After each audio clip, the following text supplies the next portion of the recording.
6 তাৰিখৰ পৰা আৰম্ভ কৰিম। কালি 4 তাৰিখ, কালিৰ পৰা আৰম্ভ কৰিম। কালি মানে আমাৰ খেল ধেমালি হ'ব আৰু 5 তাৰিখে সাংস্কৃতিক সন্ধ্যা হ'ব আৰু 6 তাৰিখে সাংস্কৃতিক সন্ধ্যা হ'ব। কাক আমন্ত্ৰণ জনাইছে? কাক আমন্ত্ৰণ জনাইছোঁ আমাৰ মৰিগাঁও জিলাৰ উপায়ুক্ত মহোদয় শ্ৰীযুত দেৱশ্ৰী শৰ্মা, এজন মহান ব্যক্তি, তেখেতক আমন্ত্ৰণ কৰিছোঁ। আৰু আমাৰ স্থানীয় বিধায়ক মহম্মদ আছিফ নাজাৰ ডাঙৰীয়াক নিমন্ত্ৰণ জনাইছোঁ। আৰু গণ্যমান্য ব্যক্তি আমাৰ বৰ্তমান চৰকাৰত থকা প্ৰতিনিধিসকলক নিমন্ত্ৰণ জনাইছোঁ। আৰু আমাৰ বহুতো কংগ্ৰেছ কৰ্মীসকলক নিমন্ত্ৰণ জনাইছোঁ। আৰু আমাৰ শিক্ষক গুৰুসকলক, গাঁৱৰ শিক্ষক গুৰুসকলক নিমন্ত্ৰণ জনাইছোঁ। বহুত মৈৰামাৰী প্ৰেছ ক্লাবৰ আৰু মৈৰামাৰী বহুত ডাঙৰ ডাঙৰ ব্যক্তিসকলক আমি নিমন্ত্ৰণ জনাইছোঁ। সাংস্কৃতিক সন্ধিয়াৰ মুখ্য আকৰ্ষক কোন আছে? মুখ্য আকৰ্ষক আছে ধুবুৰীৰ আছে এই আব্দুল জব্বাৰ আৰু গুলছানা পাৰভিন। এইটো 6 তাৰিখে আহিব সিহঁতে। আৰু 5 তাৰিখে আহিব মানিক চান্দ আৰু চুমি আহমেদ।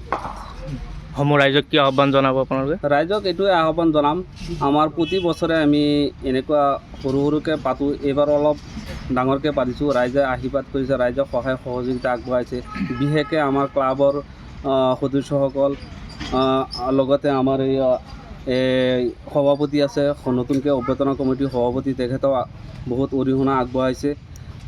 সেই ক্ষেত্ৰত আমি অকণমান আগুৱাই যাব পাৰিছোঁ, অকণমান ডাঙৰকৈ কৰিব পাৰিছোঁ।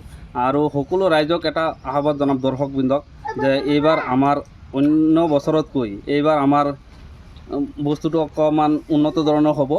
গতিকে সকলো দৰ্শকে যাতে আহি চায় আৰু আমোদ এনজয় কৰে, তাৰ বাবে সকলো ৰাইজক আমি নিমন্ত্ৰণ কৰিছোঁ। প্ৰশাসনৰ পৰা আমি অলৰেডি পাৰ্মিশ্যন পাইছোঁ আৰু প্ৰশাসনৰ ফালৰ পৰা আমাক ছিকিউৰিটি দিব। OC ছাৰে আহিব, OC ছাৰে কৈছে যি দৰকাৰ হয় চেণ্ট্ৰেল পুলিচো দিব আৰু প্ৰশাসনৰ অলৰেডি থাকিবই, মানুহ থাকিবই। আমি আমাৰ ঘৰচলা যুৱ সংঘৰ তৰফৰ পৰা এই সাংস্কৃতিক সন্ধ্যা যিটো আৰম্ভ কৰিছোঁ, তাত মুকলি মঞ্চকে দিয়া হৈ গৈছে। গতিকে সকলো ৰাইজক, আমাৰ অঞ্চলবাসীৰ লগতে বিভিন্ন দূৰ দূৰণিৰ সকলো ৰাইজক আমাৰ অনুষ্ঠান চাবলৈ অনুৰোধ জনাওঁ। কেতিয়াৰ পৰা আছে? 4-5 দোকান চোকান দিব পাৰিব। আৰু যদি আমাৰ অনুষ্ঠানত কোনোবাই যদি দোকান পোহাৰ দিব বিচাৰিছে, তেতিয়াহ'লে আহি আমাৰ লগত যোগাযোগ কৰিব পাৰে।